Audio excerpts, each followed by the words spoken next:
guys, it's Ash here in RAID Shadow Legneds. I am not alone. I'm joined by KuYseN, and we're here to talk about the first fusion from the Echoes of Oz, or as I like to say, the Wizard of Oz IP collab here in the game. It looks like Leo and maybe a little Androck, right? A little Leo Androck vibe going on here in the Cowardly Lion. What do you think of the aesthetics, KuYseN? Pretty good aesthetics. Like, we had Leorius as close to that aesthetic before, but this seems like a bigger lion than Leo. It is. Yeah, so, he's got those girthy arms, spending some time at the gym. He doesn't look horribly. No, he looks pretty cool. He looks pretty cool. I like it. I think he fits the Cowardly Lion Wizard of Oz aesthetic. Why, you're nothing but a great big coward. You're right. I am a coward. I gotta ask, before we jump into his kit, we're gonna go through the entire fusion, break down his kit, everything that we typically do here, KuYseN and I, on these videos. But before that, I have to ask you about Dorothy, man. First of all, like, are you a Wizard of Oz fan? Is Wizard of Oz big in Brazil? It is famous, but it is like old school, let's say like that. The new generations that are not into books or anything like that doesn't know that much of the Wizard of Oz tales and things like that. But the old generations knew it. Okay, what about, like, you don't have Wicked? Wicked isn't like the rage over there, you know, Wicked, the Broadway and the movies and stuff? Yeah. It is famous when we go to New York and things like that. Always people go to Broadway to watch it. But we don't have, at least not in my city, that's not a big city, something covering it in the theaters or something like that. In a bigger city like Rio or São Paulo, maybe there is a cover of it. That makes sense. I really like the IP collab. I know that the community was kind of, at least my community was kind of split on it in terms of its fit in RAID, but I like the design on these characters. I love the witch, the Madame Ceres, like Supreme Ceres, people are calling her, right? I think she looks incredible. I think the design's cool. And personally, I had some nostalgia. Me and my mom as a kid, we used to kind of like watch, like, I just have some fond memories of watching like Wizard of Oz and stuff. So for me, it kind of hit. It landed, actually, and I actually love the aesthetics, kind of like the Alice in Wonderland collab. It's like a little bit of a different take to it, but I feel like so far the characters look pretty cool. Personally, okay, so Dorothy, what do you think, dude? I think that Dorothy is the strongest free legendary that we've ever gotten. I mean, I guess for support, because they're all quite different depending on what they bring to the table. But what do you think? What are your first thoughts on Dorothy, the free legendary champ? You guys can see her skills right now on the screen. What are your quick thoughts on her before you jump into the fusion? Yeah, I don't think she's the strongest just because we had Ninja, and Ninja is like crazy strong from the beginning to the game to the end game. But Dorothy is going to be like really helpful in early game and mid game, because she's going to be like the progression queen kind of champion. She's going to lend the crowd control to help you deal with waves. She's going to deliver the weaken and decrease defense AoE on the waves, decrease accuracy alongside it. It is going to be pretty helpful. And on bosses, she's going to lend the weaken plus the decreased defense, which is pretty helpful. She has the opportunity, in case it is a very heavy buffed wave or something like that, to steal all the buffs from them and spread all over your team. So this is magnificent. And for sure, her passive, that it is, I think, the star of the show. Yes. The passive, it is something that you can make so many cool combos. From PvP to PvE, good combos can be made with this passive, because it is very interesting to have like a force ally attack when she's killed. It's like the revenge thing on your team. Yes. And at the same time, if she comes back, the instant proc of the A3, that it is an AoE skill with pretty decent amount of debuffs, and also the opportunity of buffing you, pretty decent. I think overall one of the strongest free champions that we ever had, and by far the best aesthetic that we ever had. Yes, she looks insane. I totally agree with you, man.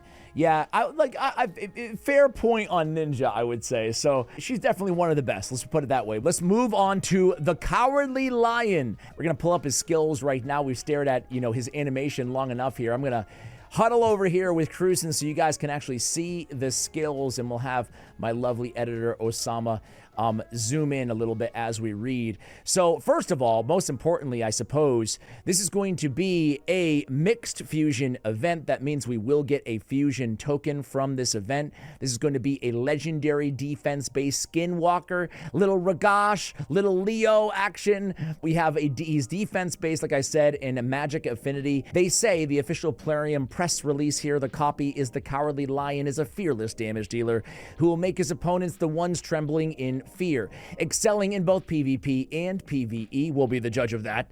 He supports his team with a reflect damage and counterattacks. Fear and true fear debuffs are no match for him. Every attempt to land these debuffs only emboldens the Cowardly Lion, allowing him to reset his cooldowns and take extra turns to punish his opponents. There is nothing cowardly about this lion, and even less that can stop him. So that is the official copy. Gets me pretty hyped up. Let's go ahead and read the kit. We have Leonin Pounce? My bad on that. Yeah. Triple hitter. The damage inflicted by this skill increases by 10% for each skill successfully activated by allies and enemies under fear and true fear debuffs, up to 100%, and each hit also steals 5% of the target's turn meter. 15% potential steal there. We have Primal Roar, the A2, 4 book down to a 3-turn cooldown. AoE, increased defense and a fervor on all allies for 2 turns. Will ignore 20% of each target's defense as well, and then 100% win book to placing a true fear debuff on all enemies for 2 turns. Solid. Number 3, or A3 rather, strength in the pack is a 5, booked down to again a 3-turn cooldown. Counterattack and a reflect damage on all allies for 2 turns. Passive effect, while under these buffs from this champion, allies will ignore shield and strengthen buffs when counterattacking. Allies will also ignore shield buffs when reflecting damage. And then true courage passive. This is very interesting. Active effect, whenever a fear or true fear is placed on this champion, removes all debuffs from this champion, resets all cooldowns, and activates an instant turn on this champion. That is a 4-turn cooldown. Passive effect, whenever this champion is under fear or true fear debuffs, their skills will always activate. Increase the chance of enemy skills not activating while they're under fear or true fear debuffs by 15%, making it a 65% chance. If there are multiple champions, only one will activate. This skill will not activate duplicate champions in blah, blah, blah, blah, blah, blah, blah. All right. So, KuYseN, I've blabbed on long enough. What are your first thoughts on the Cowardly Lion?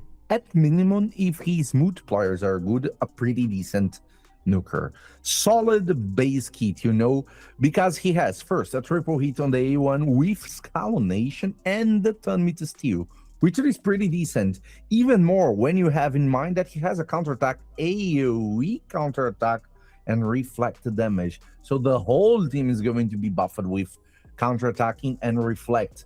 And be able to counterattack, do a triple hit, and steal turn meter makes you rotate pretty well through your skills, which is pretty good. And you have this mechanic around the fear and through fear progressing the damage escalonation. So I think it's a battle long effect. We need to test that. Yeah, it reads that way. It reads that way. Yeah. So we can have a very strong A1 in the end, because like 100% more damage with a triple hit. Wow. Even if it is not that much good, the amount of hits plus the escalonation makes it to be at least decent with a long battle. And if it is already a good multiplier, it's going to be insane. So I have a lot of faith just for this mechanic of the combo that we have around him. Even more, because you have the self-buffing thing on the AoE attack that should be the highest hitting skill, that it is the A2, the Primal Roar.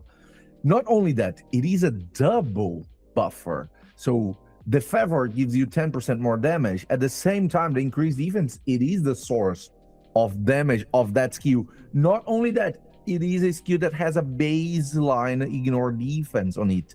So pretty decent. And we might have a combo. Because if the enemy at some level has wands of submission and you use your A2 you're going to land fear, get back the fear, proc your passive, so you're going to get an instant Get an turn. instant turn. This That is combo, very true. it is nasty. That is nasty. That A2 is freaking crazy, man. Because like even you assume it's actually. If I had to guess, I would guess the multipliers are going to be really solid on this. I would guess that it's going to be a really strong move. We don't know that, but the fact that, to your point, he's placing the increased defense on a defense-based nuker and the fervor, both giving him extra damage, and it's happening before he attacks, and he's placing it on everybody, and then he's true fearing for 2 turns. I mean, this is a very strong move, just even without, let's just say the damage is mid, you know? It's a pretty damn interesting skill here, especially on a 3-turn cooldown. He's bringing a lot to the table there, whether it be wave content, whether it be areas like, you know, I don't know, wave content, or even something like Hydra with all the True Fear synergy. It's very interesting, or survivability anywhere, right? So, okay, that's cool. Then he has the AoE counterattack and the reflect damage. Interesting choice on the reflect damage here. To add to that. I mean, hey, one area he's going to be a beast in is Fire Knight, regular with a triple hitter and the reflect damage, right? You're going to get that shield down in no time. But what do you make of the A3? It's cool to have another 3-turn AoE counterattack champion. Obviously, we do have more options, but given this is a fusion, I can't remember, unless I'm just totally mistaking somebody, I can't remember an accessible AoE counterattack 3-turn cooldown champion. So if you consider Helicat a sort of like, it is not AoE, but it feels like. I got you, yeah. No, I mean, to me, so anyway, even the reflect damage is interesting, I guess. I think that even with the passive effect and the counterattack, I think it's a strong A3. What do you think? I think it is. If he had extra turn on this A3, he would be broken. Because the rotation in between the skills would be incredible. He might have 3 turns in a row if he had an extra turn. And it would be crazy. That would be crazy. I would love to see a fusion that strong. Because it feels like he's also somehow a counter to the Mercurial. I have this feeling in every champion that we're having right now that somehow in some build they are trying to counter the Mercurial set. Mercurial, yeah, So, I agree. We have the counterattack with a triple hit, which it is by far a good mechanic of countering the set, but we also have the reflect damage though. So you have ways passively and actively of taking down stacks of Mercurial. So I have the feeling that this champion is going to somehow be very useful. If you haven't done a lot of fusions or you pulled a lot of shard, he's going to be a decent nuker. He's going to carry you to progression. So let's say you're starting raid recently, right now or something. You get Dorothy and you get the core lion. You have a core for almost everything that you're going to use progressing to the game. This is really insane. Yeah, you've got a lot here. You got a lot for your team. Counterattack, the increased defense, fervor, and then everything that Dorothy brings. So what do you think his viability? I have a couple questions for you. What do you think his PvP viability? Does he have any chance? Knowing what we know now, granted we don't know quite a bit about him, base stats, etc., multipliers, but knowing what you know now, what do you as a top arena player assess his potential viability of getting some run in like live arena meta? Oh, he can. If the multiplier is good, he can. Because the kit is good. The kit is not bad. The kit is good. We have some meta champions that play around the fear, like Queen of Hearts, Fabian, and maybe the Witch. Maybe the new Ozilda. So he is one champion that it is somehow a counter to some of the champions that are in the meta or can be in the meta with Fabian being the biggest one, man. I think you just mentioned him, right? But like this dude's a Fabian killer because he's magic affinity. You give him instant turns on the fears. You can't get away from the fears if you're Fabian. It's not like you can just not use it. You have to. It's automatic, you know? You don't control that. Coming from the A2 or the passive, either way. So this guy's gonna be a hard counter, I feel like, in some ways, to a guy like Fabian, get the instant turn as well. So that's really cool. I think for that reason alone, he could be an interesting counter pick to a Fabian. You know, he could get arena action just as a counter play. And if his multipliers are decent or pretty decent, alone by itself, it is a good damage healer. Like AoE, self-buffing, AoE buffing, yeah, let's say like that. And with triple hit on the A1, decent amount of mechanics on protective sides of the champion, it is good. He does not have a survivability imbued mechanic, but he has a decent response to some mechanics, which it is decent for Nuka. If you bring the Mercurio to give him the survivability that he's missing, and his multiplier is good, you have the full combo. You have an annoying champion with an annoying kit that you can make survive for some amount of time. He could be a fun pairing with Mavara as well. They actually complement each other quite a bit, you know, in terms of their kit, and will have that survivability as well with her on the team too, so she brings something to him, and he obviously brings something for her as well. So a lot of interesting combos. My final question for you, actually my second to final, because I want you to grade this champion knowing half the info that you need to know to give a grade, but I want a speculation grade on him and recommendations on who should go for him. But before that, do you think that with all this kind of fear, true fear, you know, being added to the game, obviously that's a big theme here in the Wizard of Oz or the Echoes of Oz collab, do you think maybe like a Fortis could have a spot in the meta? Or do you think fear and true fear teams for the first time ever in RAID might actually be a thing? Obviously, we haven't seen the rest of the champions, you know, that are part of this IP yet either. Still not yet. Yeah, not quite. Yeah, not quite. Fortis is still too weak. Fortis and Noble are staying in the vault. Staying in the vault. We don't have the same feeling that we have for other debuffs that we have on Fear. It is not like a stun that if you land it, it is going to be guaranteed to happen. So right now you have a difficulty because of the meta of landing the debuff, because of the Mercurio, the block buffs, and everything else. And after landing the debuff, that is already going to be something difficult. You have a RNG chance of rocking it. It is not something that you want to trust or you want to play around unless it is really necessary. Basically, we use the fear and the true fear as an accessory thing to the champion. It is not something that you focus in. It is something extra. For example, you're not using Fabian because of the fear. You use him because of the lockout, because of the petrification and the fear. It is something helpful that comes alongside him. But if it was for the fear itself, you would never pick him. You've got to figure that Plarium, knowing this was all coming, they must have at least had the conversation about provoke versus fear in true fear as it pertains to being the Mercurial counter, right? It could be both. Because, for example, on Stone Skin, we didn't have bombs or HP. They staggered them. Yeah.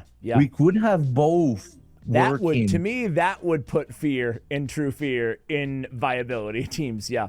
Which would be I think it'd be interesting, man. I don't know. Like, personally, in terms of that Mercurial, I think I might be in the minority here. I don't know what your opinions are, but like, I'm glad they didn't go overboard with the nerf. I know that's an unpopular opinion, but like, I like that it's just provoked for now.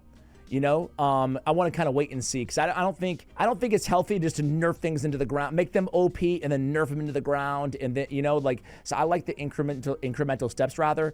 But to your point, if it does need another nerf, it'd be really cool to have it be a true fear. Yeah, you know? I don't even call it a nerf. I think it is more a rebalance, because it is not dropping totally the concept of the set or what it does or the buff does, or making it unusual or something that we are going to not see anymore. No, everybody is going to continue to use. You're just now going to have to rethink the strategy or the way that you act using it. But everybody's going to continue using it. I agree. It is not something that it was nerfed to the ground. I don't even treat it like a nerf. It is a nerf, but I prefer to call it a rebalance. Okay. Because I have the feeling that it is like too OP.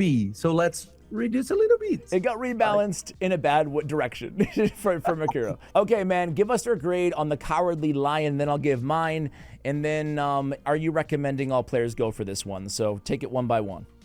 Well, so alongside recommendation, I recommend you to go to it, because right now, we're going to have the Proving Grounds having these champions. That's true, too.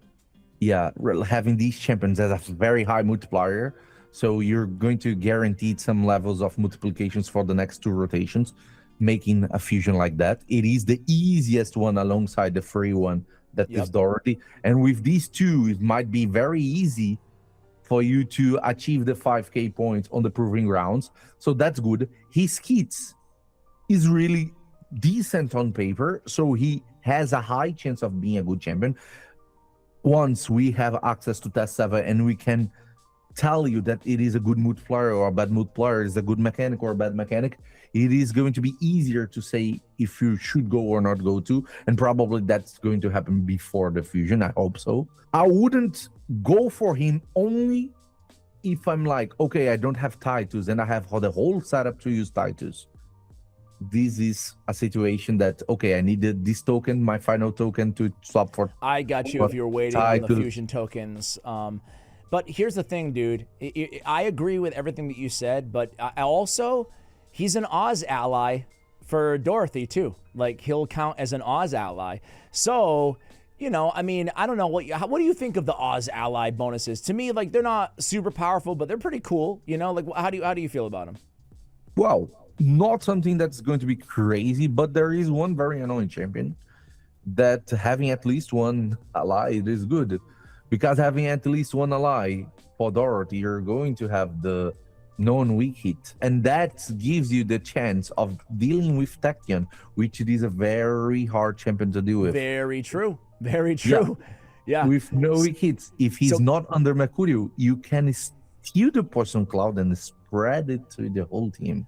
That's why I think everybody should go for this, dude. I mean, obviously, listen, don't upset your life and whatever. Like, if you're so inclined to go for a fusion, I would not skip this, dude, because, again, you got your Oz ally, to KuYseN's point, champion proving grounds. You're going to have the Oz ally at 1 already, right? With the champion proving grounds, he's definitely going to be on it. And I think that he can help like 99% of accounts out there, man, even without knowing the damage. So I think this dude's really solid. What do you give him as a early grade, not knowing how hard he hits yet? Probably a 7.5. 7.5. Okay. All right. As always the case, Ash is going to overhype. I'm going 8.5, baby. I'm going 8.5. I just think the increased defense fervor, honestly, with the counterattack on a 3-turn, I think that's a really, I think that combo is what I value, but just bring all 3 of those things to the table. So hopefully he hits hard enough where he can jack your score up and not mine down.